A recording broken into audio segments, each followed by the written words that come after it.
Hello મિત્રો, કેમ છે બધાને? જય માતાજી। અમે બધા આવ્યા છીએ વાડી આંટો મારવા ને અમે બધા કપા જોવા આવ્યા છીએ ને વિડો કપા છે।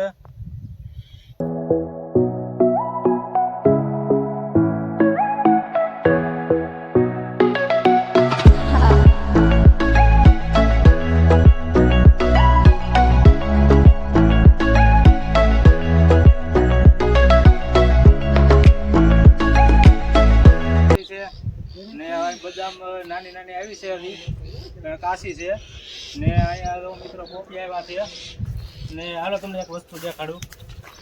બધા ઘણા આવ્યા છે, બધા પણ નાના નાના છે, કાસા છે। અને અહીંયા વાડી આંટો મારવા આવ્યા હતા અને અમારા કાકા દવા છાંટતા હતા ને હવે એ ઘરે જવાનો ટાઈમ થઈ ગયો છે અને ઘરે જાય છે ગાડીની ચાવી લઈ।